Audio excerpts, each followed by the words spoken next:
zikir. Makanya ahlu zikir adalah ahli Al-Quran. Mulai dari tahap membacanya, sampai kemudian mempelajarinya, memahaminya, dan sampai puncaknya mengamalkannya dalam hidupnya. Wallahu a'lam. Baik Bapak Ibu, saudara-saudari sekalian, mungkin ini yang bisa saya sampaikan. Semoga bermanfaat. Sebelum saya tutup, mungkin ada pertanyaan. Silakan Pak, monggo. Tapi di dalam negara kita ini kan ada namanya parlemen atau DPR yang tugasnya membuat dan mengesahkan undang-undang. Dari pembuatan undang-undang itu kadang-kadang tidak sesuai dengan ridho Allah. Sedangkan di dalam Al-Quran ada ayat yang mengatakan undang-undang. Waman lam yakum bima anzalallahu wa la kahumul kafirun. Hubungannya itu gimana? Apa kena itu? Iya, baik. Dalam perkara yahkum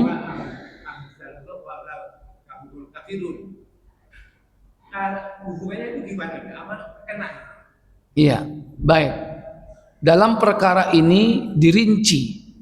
Ketika seseorang itu membuat tata aturan, regulasi, undang-undang yang berhubungan dengan interaksi manusia.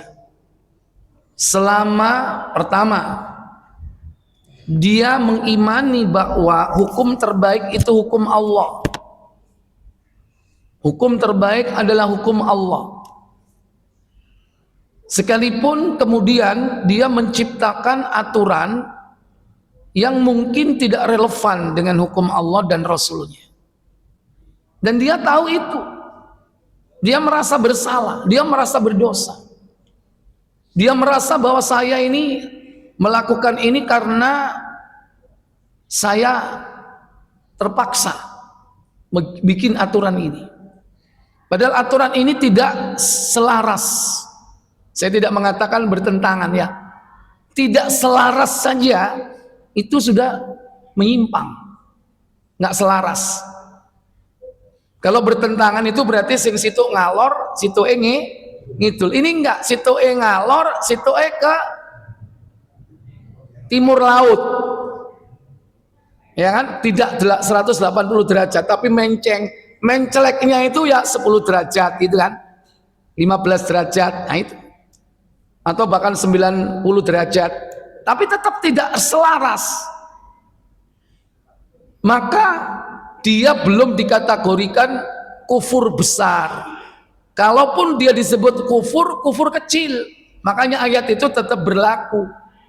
Wa man lam yahkum, barang siapa yang tidak menetapkan perkara hukum bima anzalallahu, dengan apa yang diturunkan oleh Allah, faulaika humul kafirun, maka dia kafir. Nah, kafir itu dirinci, ada kufur besar, kufur kecil yang disebut dengan al-kufru duna kufrin.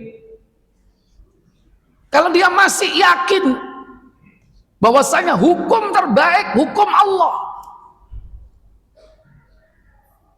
tapi kemudian dia tidak menegakkan itu, bukan karena dia mengingkari, maka dia termasuk kufur kecil. Tapi ingat, kufur kecil itu tetap dosa besar. Dosa besar. Maka harus tobat kepada Allah Jalla wa'ala.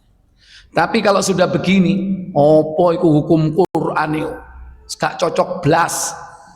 Ayo kita bikin yang sesuai dengan kekinian. Kafir sudah. Kalau sudah mengatakan bahwa Al-Quran sudah tidak relevan, hukum Quran ketinggalan zaman, hukum Quran dan hadis atau sunnah itu kejam, adanya rajam, kisos, potong tangan, kafir murni orang itu. Sudah jelas, keluar dia murtad dari Islam. Nah itu yang bahaya. Oleh ya. Tapi kan sampai 3 kali di dalam Quran bahwa itu bukan fasiqun. Ada zalimun, ada fasikun. Tapi yang paling tinggi kedudukannya di situ adalah kafirun. Kalau sudah kafir kan sudah keluar dari Islam. Nah di situ dirinci tadi itu. Kalau zalim itu apa? Tidak menempatkan sesuatu pada tempatnya, itu zalim. Kalau kafir ingkar sudah. Nah ingkarnya itu dalam i'tiqad apa dalam perbuatan? Dalam perbuatan tapi i'tiqadnya masih tetap yakin kepada hukum Allah. Nah itu baru al-kufru duna kufrin. Nah kalau zalim tadi itu apa? Tidak menempatkan pada tempatnya. Fasik apa? Ngerti tapi gak dijalankan, itu fasik. Iki api tapi gak dilakoni, itu fasik. Elek, ngerti ki elek tapi dilakoni. Cak, sampean ro gak? Zina iku dosa. Iya dosa ngawur ae. Hukumnya berat gak? Berat iku. Diapakno? Rajam. Sampeyan cek gendaan ae. Iya, guru iso ninggalno sih. Ngan. Ustaz, kalau misalnya alasannya itu keterpaksaan gimana? Iya. Terpaksa. Termasuk kategori kufur tapi belum sampai keluar. Terpaksa, namanya terpaksa itu. Ya kan? Tapi yang tahu bahwa dia betul-betul iman dan yakin kepada kebenaran hukum itu, ya, itu hanya dia sama Allah. Cuman orang taunya zahirnya kan produk hukumnya. Produk hukumnya yang jadi seperti ini. Makanya antum sebagai anggota dewan yang membuat regulasi, membuat aturan di suatu negeri, maka hendaklah ciptakan aturan itu yang relevan, sejalan dengan Al-Quran dan As-Sunnah. Dan alhamdulillah dulu itu banyak aturan-aturan seperti itu. Perda misalnya, aturan daerah dibuat misalnya oleh DPRD. Apa di antara aturannya? Kalau bulan Ramadan semua warung harus mengikuti aturan ini. Mungkin nggak boleh buka jam sekian sampai jam sekian. Kalaupun harus buka, bagaimana aturannya? Untuk menghormati apa? Bulan Ramadan. Nah, perda-perda seperti itu sudah banyak dihapus. Itu masalahnya. Siapa yang menghapus? Sama orang-orang yang benci kepada aturan Islam. Itu berbahaya. Kalau sudah benci, tidak suka.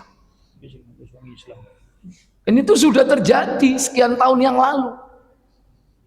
Ketika orang-orang kafir yang benci kepada aturan Allah dan Rasul, bahkan mereka sendiri mungkin secara formal adalah Islam, tapi sebetulnya hatinya menunjukkan kekufuran yang besar, maka justru aturan-aturan yang relevan dengan syariat dihapus. Kan itu kan bahaya. Bahaya dunia dan juga akhirat. Belum yang lain-lainnya. Yang mengatur hubungan antara laki perempuan, mengatur tentang hukum pernikahan dan sebagainya. Kalau itu kemudian dirubah, sangat berbahaya. Apalagi kemudian yang haram-haram itu kemudian dihalalkan, kan bahaya kan? Dilegalkan misalnya LGBT, nggak apa-apa, yang namanya cinta atau kasih sayang sejenis misalnya. Ujung-ujungnya nanti dilegalkan adanya pernikahan sejenis. Mungkin nggak itu terjadi kalau orang sudah kufur kepada hukum Allah? Kita ini memberikan peluang seluas-luasnya untuk hak hidup bagi manusia, atau menerima segala bentuk apa? Kecintaan dan kasih sayang misalnya, walaupun dengan sesama jenis. Nah, ini subhat ini mulai ditebarkan dan puncaknya nanti akan dilegalkan. Wallahu a'lam.